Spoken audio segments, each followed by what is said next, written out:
From Hollywood, it's time now for... Johnny Dollar. Dave Lawler, Johnny, over at Surety Mutual and Trust Company. Oh, hi, Dave. Long time. Yeah, I know. Listen, do you own a pair of dark sunglasses and some real loud sports shirts? Mine are so loud I have to keep them in a soundproof drawer. Great. But where you'll be at this time tomorrow, nobody will give 'em a second look. Oh? Like where? Well, according to the travel folders, it's, quote, the land where the summer spends the winter, unquote. In other words... Palm Springs, California. Dave, you're on. Good. But don't forget, this can be pretty expensive for your company. Oh, more than you know, Johnny. $75,000 hard cash. Ah, oui. Unless you're able to prove the bracelet Dan Galloway gave to his child bride wasn't really stolen. For a trip to Palm Springs at this time of year, I think I could prove anything.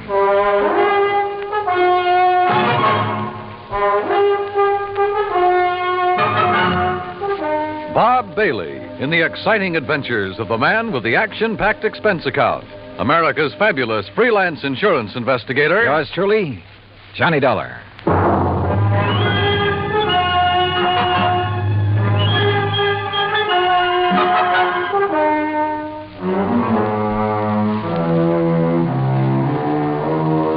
Expense account submitted by Special Investigator Johnny Dollar to the Home Office, Surety Mutual and Trust Company, Franklin Building, Hartford, Connecticut. Following is an account of expenses incurred during my investigation of the Suntan oil matter.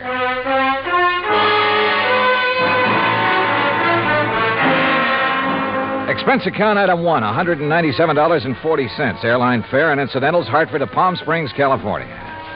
I registered at La Casa de Paz on South Palm Canyon Drive, changed into casual clothes, and sauntered over to police headquarters.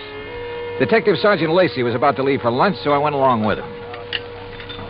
Yeah, Dollar. You'd be surprised at how much stuff is lost in this town during the course of just one season. The report we got says it was stolen, Sergeant. Oh, sure. But I doubt it. A $75,000 bracelet, just 5 days old?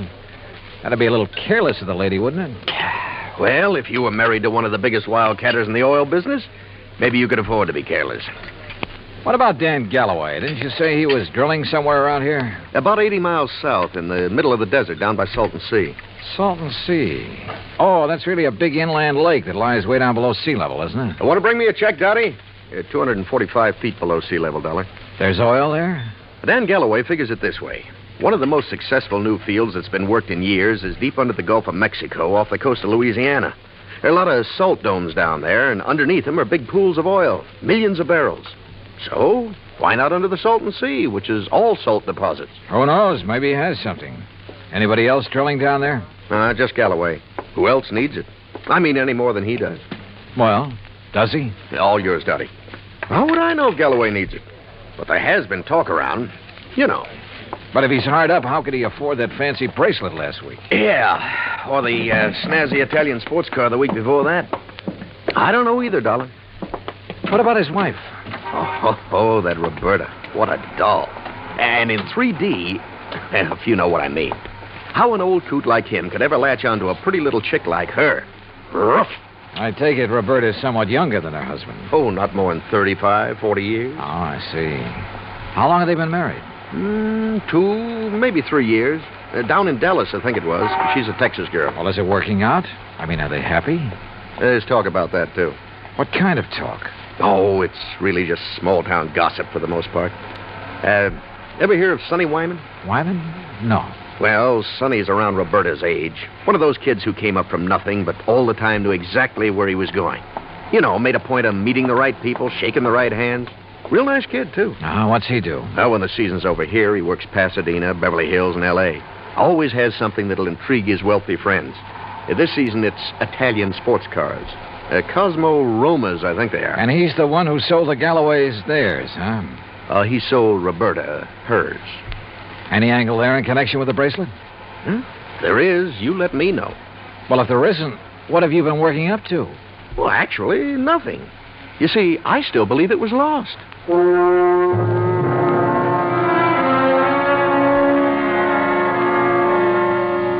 Expense account item 2, $35 for rental of a drive-your-own car. I found the Galloway place about 2 miles out north and east of town. As I parked in the broad U-shaped driveway, I noticed a low, shiny suntan color sports car standing in the shade of a date palm back by the garage. I started over to take a look at it, but the front door of the house opened. A Filipino boy appeared, took my name, and showed me into the living room. Through the solid wall of picture windows, I could see that the whole place was built around a kidney-shaped swimming pool. Mighty inviting. And so was Roberta, Mrs. Galloway, when she stepped into the room a minute or two later. Hi there, Mr. Dollar. My, it's nice of you to come all the way out here. Yeah, Sergeant Lacey was right. Roberta was a living doll.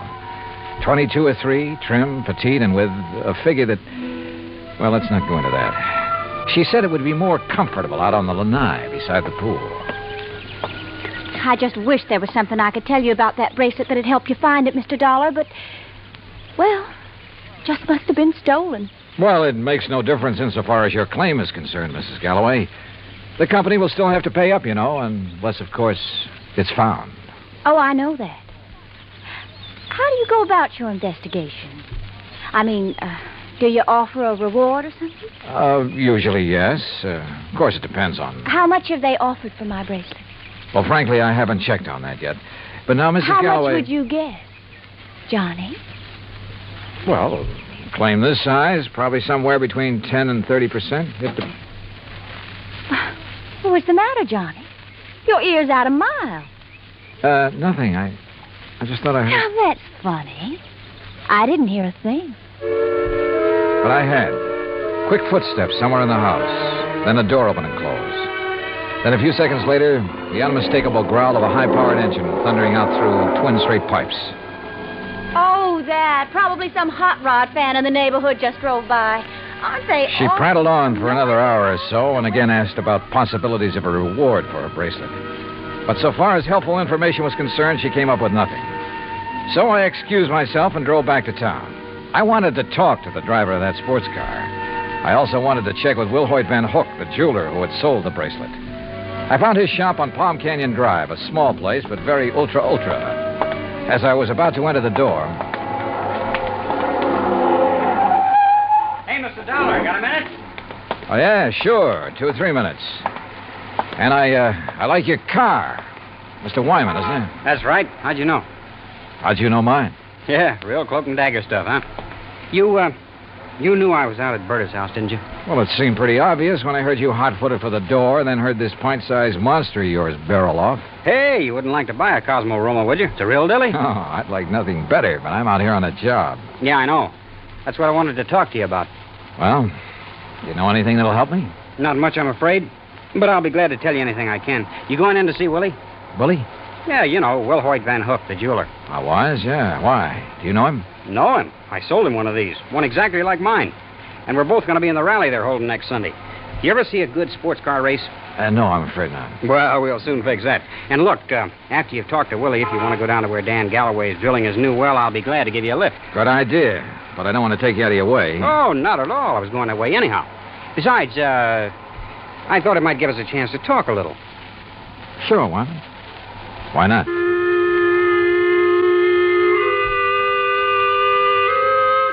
With a name like Wilhoit Van Hook, I expected... Well, I don't know what I expected. As it turned out, he was a smartly dressed chap of about 40, tall and slim, blonde hair and quick blue eyes, an alert mind. I told him why I was in Palm Springs, showed him my credentials, and he immediately offered full cooperation. Now, here we are, Mr. Dollar. Here's a copy of the appraisal. A duplicate of the statement I sent Dan Galloway. And here, yes, here's a sketch of the bracelet. Ah, very good. Diamonds here, emeralds, and the mounting is yellow gold. Hand-worked, all of it. Mm-hmm. One thing I can't help wondering about, Mr. Van Hook. Yes? Isn't a $75,000 bracelet a bit unusual for a shop in a resort town? As a matter of fact, it is. As you can see, I specialize in rare and exclusive sort of things. But very little over, say, $10,000 or $12,000. Then the Galloway bracelet was an exception. Yes. After Dan told me what he had in mind to give to his wife, I had some sent over from Pasadena and Los Angeles by wholesalers with whom I do business. You know, had them shipped down on consignment. He liked one, and that was that. I see. Mr. Dollar, I wouldn't want this to go any farther, of course. But after all, jewelers and insurance companies are... Well, our businesses are pretty well tied together, at least on occasion. Yes, unfortunately. But what are you getting at? I'll tell you. 2 days after the bracelet was delivered, one morning, just as I was opening up, Dan came in here. So? He was ill at ease, looked worried. He said he had to have some cash quickly. He asked if I could possibly refund his money. Oh? Did you? No, because I couldn't. Things have been rather slow for me this season. Quite frankly, I'd used all I'd made on the bracelet to pay up some old bills. I told him as much and that I was sorry, but I just couldn't help him. Did Galloway say why he had to have that much cash right away? Yes. Well? I don't know much about oil drilling, but as I understand it, his test well is down some 400 feet further than he'd planned on going. And the day before he came in here, something on his rig had broken loose and left him with a highly expensive repair job before he could proceed any further. Apparently, it was all very serious and very expensive. Strange, his wife didn't seem to be bothered. I just talked to her. Berta? Believe me, Mr. Dollar, she wouldn't be. In fact, I doubt if she even knows. Oh? Figure it out for yourself. A man of nearly 60 who has to give bracelets and fancy cars to his wife to keep up her interest. Well, you'd hardly expect him to tell her that kind of news, now would you? No, I suppose not. Especially if he's worried about the competition. And if you ask me, he has competition. If only he could see it.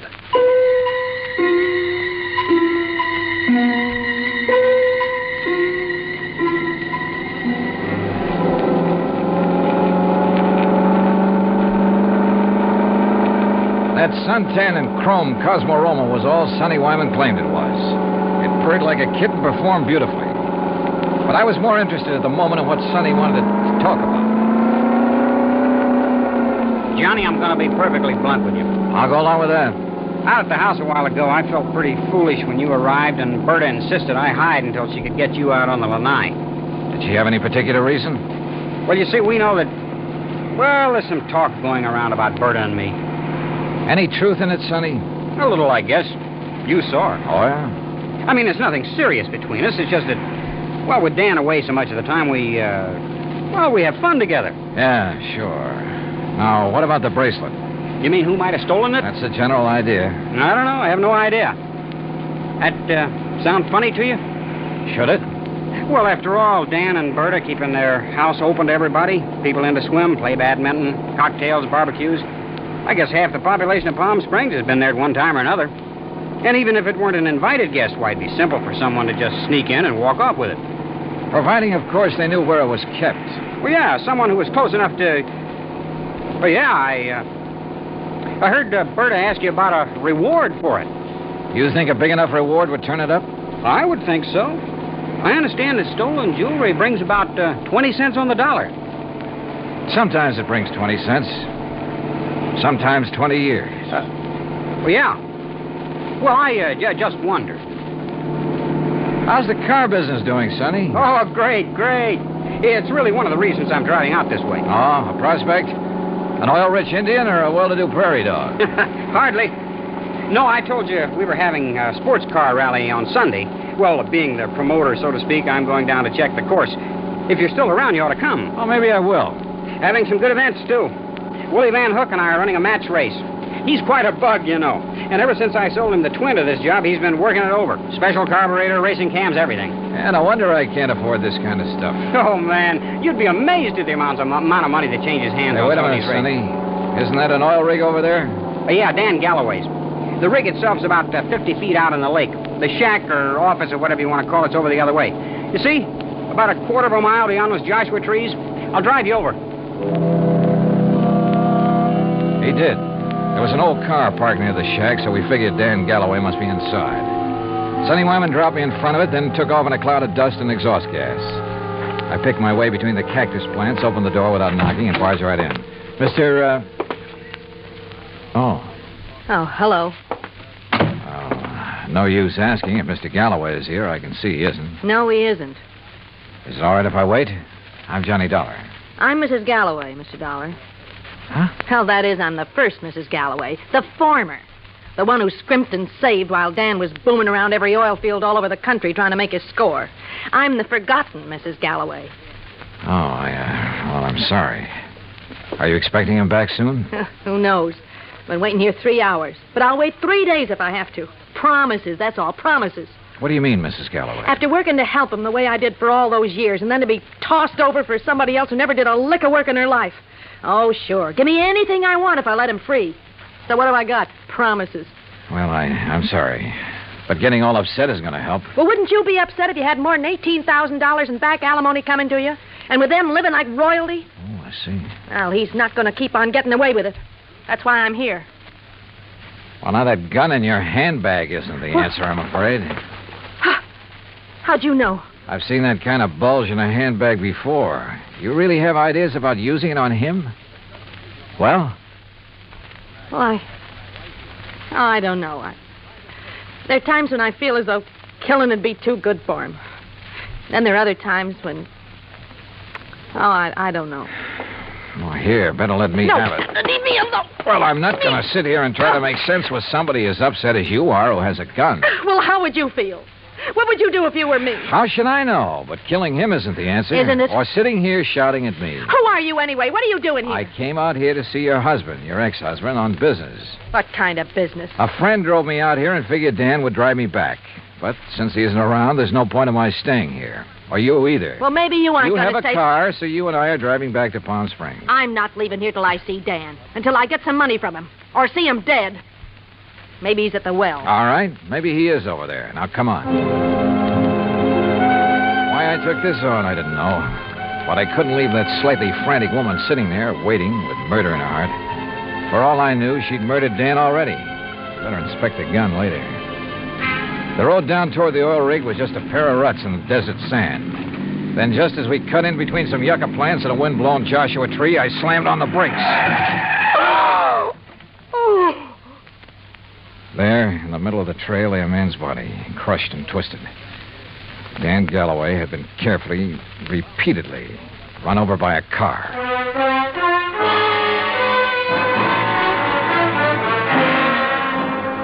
Expense account item 3, $1.19 for a quick phone call to Sergeant Lacey in Palm Springs and smelling salts and a bromide for Florida, the ex-Mrs. Galloway. Then I dropped her off at the Galloway house. She and Roberta ended up consoling each other while I huddled with Lacey in his office at headquarters. Some of the boys are still out there, Dollar, checking tire prints, taking pictures, and so on. No clue as to who ran Galloway down? Not yet. Looked to me as though Galloway stepped out of his own car to see whoever had pulled up in the other and was run down for his trouble. The car that did it ran around in a circle over and over him. Any suspects, Sergeant? You found his ex-wife, Flora, waiting for him in the field office, you said. That's right. And she was pretty nervous, on edge, you said. So? Also, she was carrying a gun. Whoa, now, wait a minute. Any reason why she couldn't have run him down earlier, then gone back and just waited for somebody like you to come along? Somebody with whom she could then discover the body? Only one hitch. You told me yourself, Dollar, that she was pretty insistent about your going over there to look for Galloway. Yeah, I know. But, Sergeant, you're off on the wrong foot. Why? Because of the tracks left by the killer's car. They didn't match the tires on Flora's car. You checked? I checked. And if I were you, I'd have your boys find out whose car did make those tracks. I'm way ahead of you. Well, if you know, then what do you... Wait a second. Yeah? Levine, Sergeant. I got news for you. Hey, listen to this, Dollar.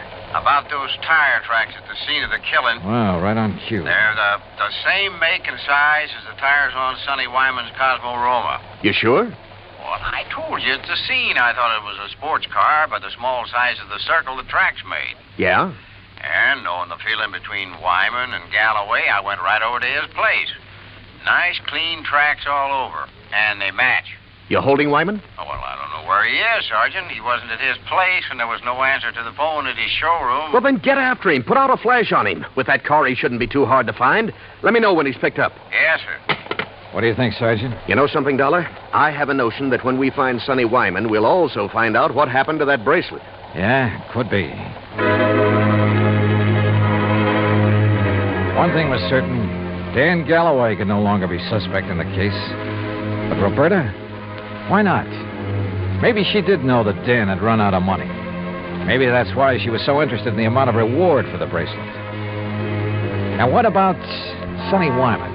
Well, it looked bad. A smart young opportunist out for the fast buck. And, of course, close to Galloway's wife.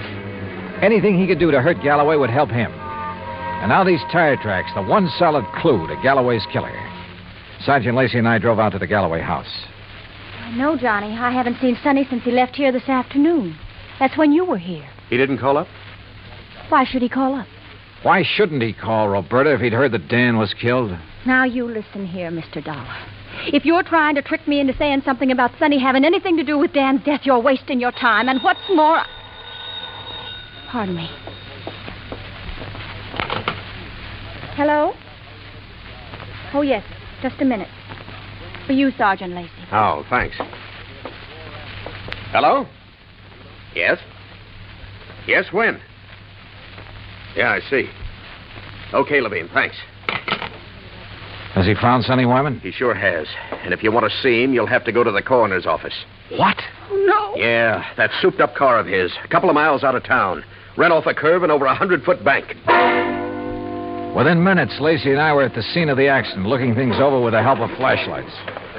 Yeah, he must have been really burning up the road to spin and roll this far off the highway. But surely he must have been familiar with that curve. Oh, sure. He knew these roads around here as well as anybody in the county. Tires still in one piece, too. And these sport cars usually corner pretty well. Well, this one didn't. Hey, Lacey, look here. Yeah? This left rear fender. Looks to me like this car was sideswiped. Hey, you're right. Rolling over never make a long crease like that. Uh-huh. No, wait. If another car sideswiped him, there'd be paint on this fender. Paint from the other car. Sergeant, you're absolutely right. And since there's none here... Sergeant, you're absolutely wrong. How far to the nearest filling station? What? I want to make a couple of calls to some wholesale jewelers in Pasadena and Los Angeles. Right now, in the middle of the night? Right now. Wholesale jewelers? Expense account item 4, $11.90, phone calls to Pasadena and L.A. The third call yielded Mr. Alfred Mencken of Mencken Imports Incorporated, who was pretty cheerful about having been gotten out of bed.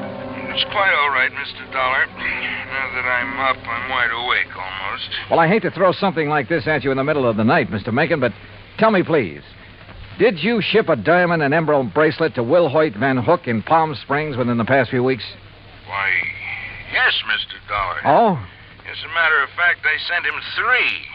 That was 2 weeks ago, and he returned them all. Returned them?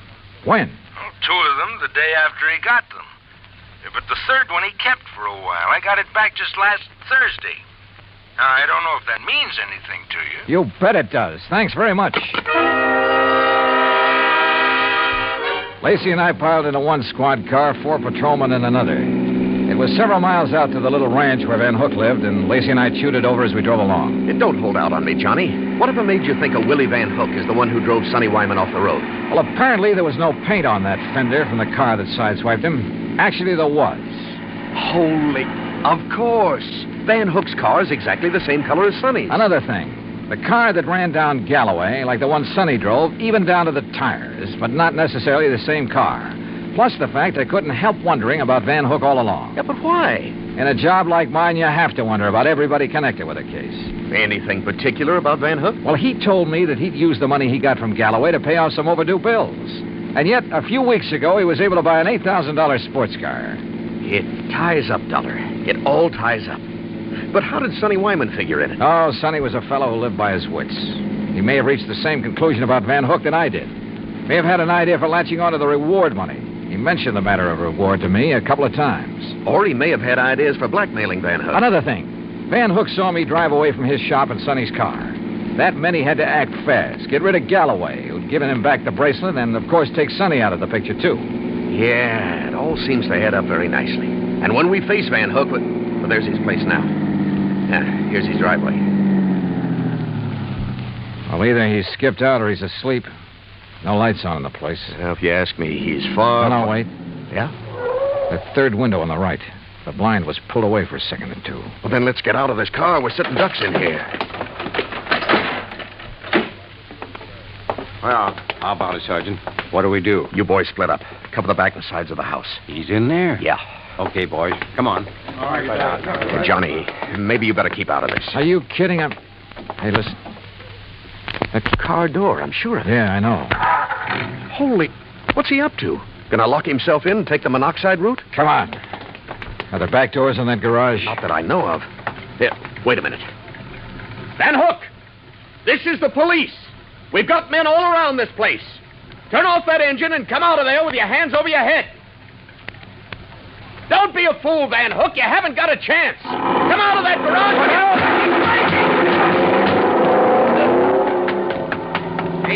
see that? He drove right through the door of his garage. Come on, Lacey, the car. Get after him, you guys. Get moving. Yeah, come on, boys.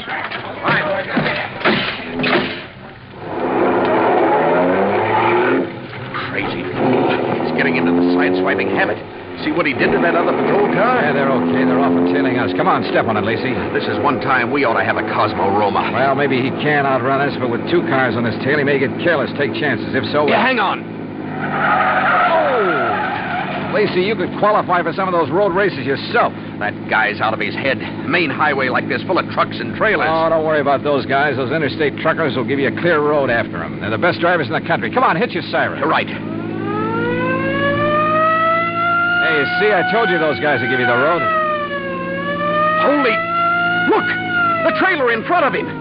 And the oncoming truck. Van Hook's trying to squeeze through. Pull up, or we'll...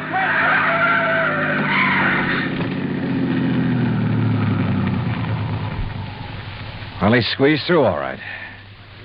Squeezed right through the pearly gates.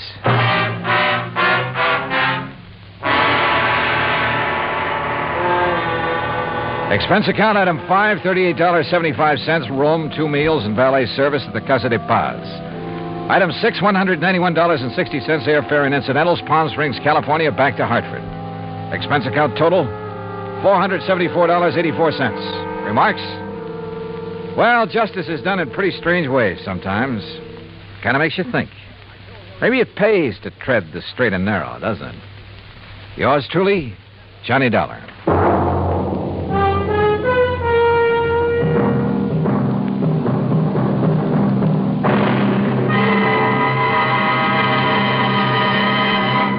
Now, here is our star to tell you about next week's story. Next week, international intrigue. A beautiful girl and a very clever chemist. Join us, won't you? Yours truly, Johnny Dollar.